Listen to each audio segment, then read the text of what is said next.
Hello बच्चों, मैं PPS आप सभी का स्वागत करता हूं आपके अपने YouTube channel psychology by PPS. I hope आप सब ठीक होंगे। प्यारे बच्चों, सबसे पहले तो मैं माफ़ी चाहूँगा, मैं 3 दिन से मैं आपकी क्लास नहीं ले पाया। स्वास्थ्य खराब होने के कारण मैं आपकी क्लास नहीं ले पाया था। तो पिछली क्लास में बच्चों हमने तीसरा चैप्टर स्टार्ट किया था, जिसमें हमने पढ़ा था वह संघवाद या संघात्मक सरकार का क्या अर्थ होता है। क्या होता है संघवाद या संघात्मक सरकार का क्या अर्थ होता है?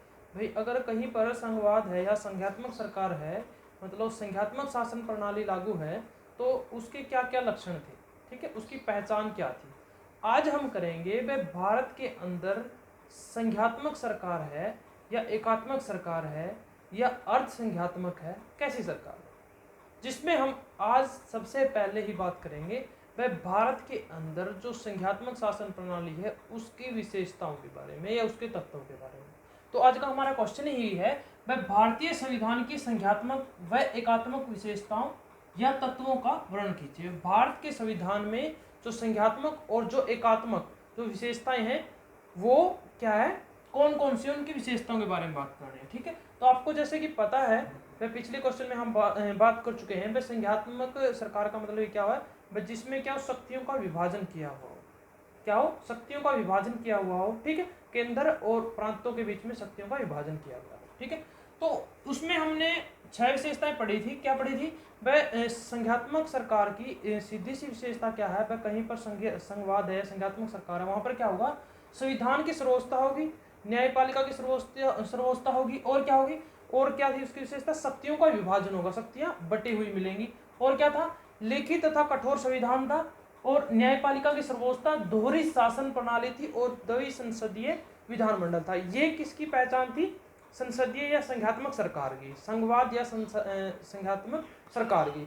आज हम बात कर रहे हैं भारत के अंदर, भारत के अंदर संघात्मक सरकार है या नहीं है। अगर है तो भारत के अंदर क्या वे सभी विशेषताएं हैं जो एक संघात्मक सरकार में होनी चाहिए।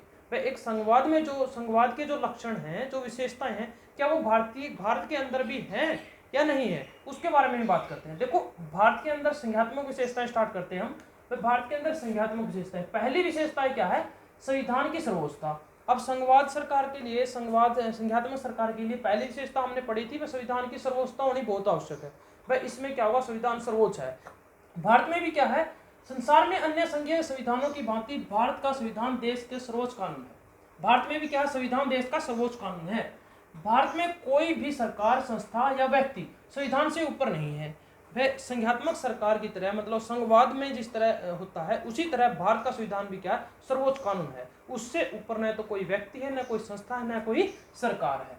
यह देश की सभी संस्थाओं की शक्ति का स्रोत है। ठीक है, भारत के अंदर, मतलब अपने देश के अंदर जितने भी संस्थाएं हैं, उनको जितने भी उनको शक्ति प्राप्त है, उनका स्रोत ही क्या है, संविधान है। ठीक है, और संघीय सरकार तथा राज्य सरकार इसके अनुसार ही कार्य अपना शासन करती है। संविधान के अनुसार ही केंद्र सरकार और जितने भी राज्य सरकारें हैं वो संविधान के अनुसार ही कार्य करती हैं। तो ये पहली विशेषता होगी। ठीक है, भारत के अंदर संघात्मक विशेषता पहली होगी, वह संविधान की सर्वोच्चता, संविधान ही सबसे ऊपर है, संविधान ही सबसे अबोव है। ठीक है, उसके बाद है शक्तियों का विभाजन। अब दूसरी विशेषता हमने पिछले क्वेश्चन में पढ़ी थी, बस संघात्मक सरकार की या संघवाद की सबसे बड़ी विशेषताएं क्या है, शक्तियों का विभाजन ही होता है। शक्तियों क्या होता है, विभाजन। तो भारत में भी संघात्मक सरकार है और उसमें भी क्या है, शक्तियों का विभाजन है।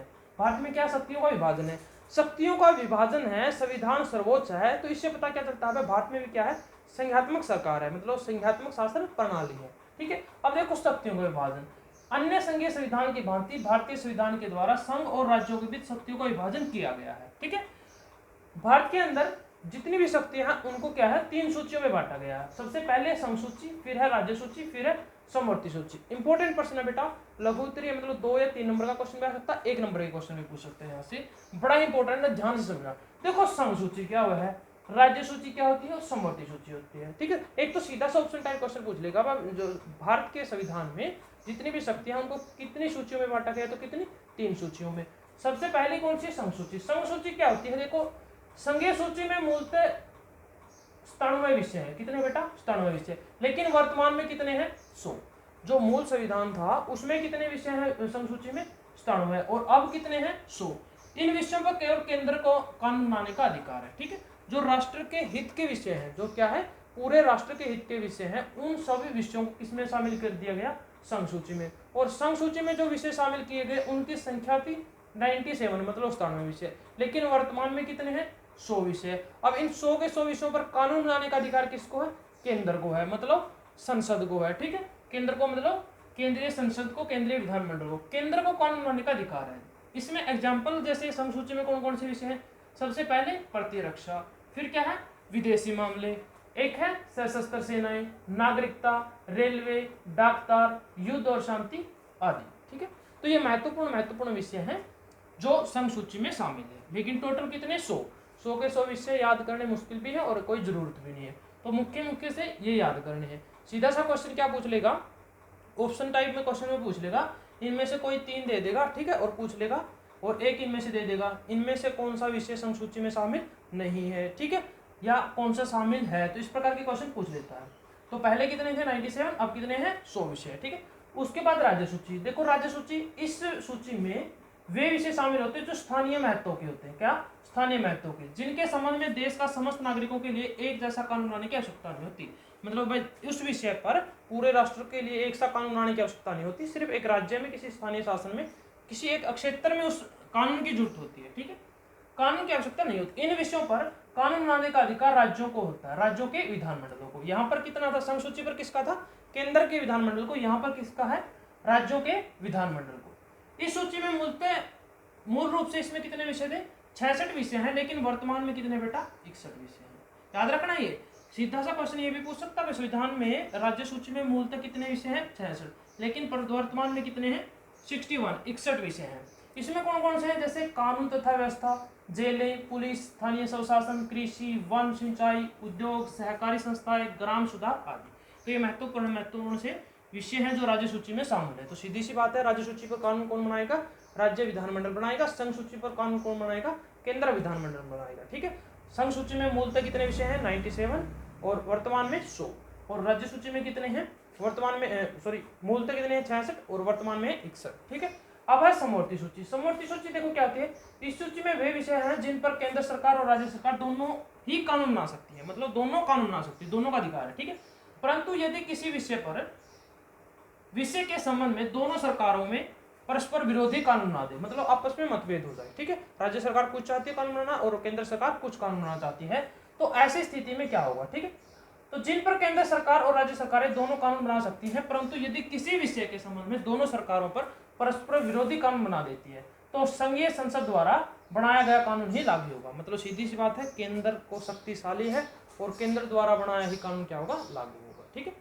अब देखो इसमें, और राज्य विधानमंडल द्वारा जो बनाया गया कानून है वो रद्द हो जाएगा, सिंपल सी बात है। इसमें मूलतः कितने विषय है बेटा, 47, मूलतः विषय है 47, लेकिन वर्तमान में कितने हैं, 52, मतलब मूल कितने हैं, 47, और वर्तमान में कितने हैं, 52 कैसे हुए, देखो इसमें से, ठीक है, राज्य सूची में से 5 विषय किसमें शामिल कर दिए गए, समवर्ती सूची में। 42वें संविधान संशोधन द्वारा जो राज्य सूची के 5 विषय हैं वो किसमें शामिल कर दिए, समवर्ती सूची में। 5 विषय कौन कौन से थे, जैसे माप और तोल, एक है माप और तोल, दूसरा शिक्षा, तीसरा वन, चौथा है वन्य जीव संरक्षण, और 5वां है जनसंख्या नियंत्रण और जनसंख्या कानून, ठीक है।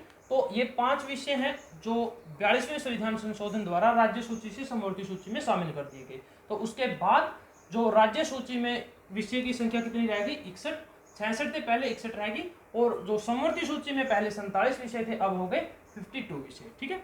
तो ये थी शक्तियों का विभाजन। अगली विशेषता क्या है, लिखित और कठोर संविधान। वह भारत के अंदर भी संघवाद की तरह क्या है, लिखित और कठोर संविधान है। भारतीय संविधान में संघीय सरकार का अन्य लक्षण है संविधान का लिखित और कठोर होना, ठीक है। भारत का संविधान एक लिखित संविधान है जिसका निर्माण एक संविधान सभा द्वारा गया। सीधा सा क्वेश्चन पूछ लेगा, संविधान का निर्माण किसके द्वारा किया गया है, तो संविधान सभा के द्वारा, ठीक है, जो लिखित है और कठोर भी है।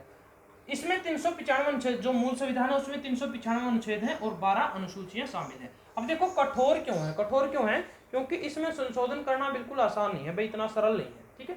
इसमें संशोधन करना, अगर कोई संशोधन मतलब कोई परिवर्तन करना, बदलाव करना, तो बदलाव करना इतना आसान नहीं है, ठीक है। उसके लिए विशेष बहुमत पारित करना पड़ता है संसद के अंदर, उसके बाद ही एक विशेष प्रक्रिया के अनुसार ही क्या है, इसमें संशोधन किया जा सकता है, मतलब काफी कठोर है, ठीक है, और लिखित भी है, ठीक है। उसके बाद है जो चौथी विशेषता है न्यायपालिका की सर्वोच्चता। अब संघवाद में हमने पढ़ा था पिछले क्वेश्चन में, अगर संघवाद है, संघात्मक सरकार है, तो वहां की एक विशेषता क्या होती है, न्यायपालिका की सर्वोच्चता होती है। अब भारत के अंदर भी क्या है, न्यायपालिका की सर्वोच्चता है। तो भारतीय संविधान में संघवाद संघीय सरकार की अन्य विशेषता अर्थात न्यायपालिका की सर्वोच्चता भी मौजूद है। सर्वोच्च न्यायालय को संविधान की व्यवस्था करने तथा उसके रक्षक के रूप में कार्य करने का अधिकार प्राप्त है।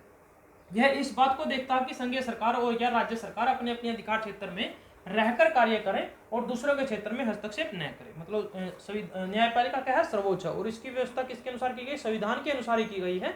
और न्यायपालिका क्या है, किसी के अंडर भी काम नहीं करती, बिल्कुल स्वतंत्र है, ठीक है, आजाद है, और सर्वोच्चता भी मिली है इसको। सर्वोच्चता क्या है, अगर राज्य सरकार या केंद्र सरकार संविधान के विपरीत, संविधान के विरोध में अगर कोई कानून बनाएगी, कोई कार्य करेगी, तो न्यायपालिका क्या है, उस कानून को, उस कार्य को रद्द कर देगी, समाप्त कर देगी, खत्म कर देगी, ठीक है। तो न्यायपालिका की सर्वोच्चता है। उसके बाद दोहरी शासन प्रणाली।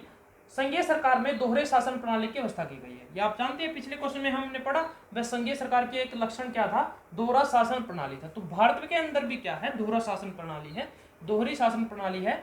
संघ अनेक इकाइयों में बटा हुआ, ठीक है, संघ पूरा देश, मतलब जिसमें सारे राज्य शामिल हो गए, ठीक है। तो संघ क्या है, अनेक इकाइयों में विभाजित है। संघों और प्रांतों, प्रांत मतलब राज्यों की सरकारें दोनों ही संविधान की ही उपज है, ठीक है। आजकल भारत में 28 राज्य हैं, पता होगा आपको। एट प्रेजेंट कितने स्टेट हैं इंडिया के अंदर, तो 28 राज्य हैं और 8 केंद्र शासित प्रदेश हैं। कितने केंद्र शासित प्रदेश हैं अब, 8 केंद्र शासित प्रदेश और 28 राज्य, ठीक है।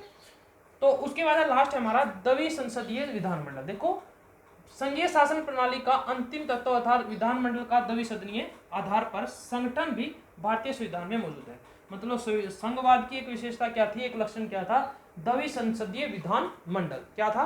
कहीं पर अगर संघवाद है तो वहां पर क्या मिलेगा, द्वि सदनीय विधानमंडल मिलेगा। तो भारत में भी क्या है, द्वि सदनीय विधानमंडल है, जिससे पता चलता है भारत में संघात्मक शासन प्रणाली है। जिससे क्या पता चलता है, भारत में संघात्मक शासन प्रणाली है।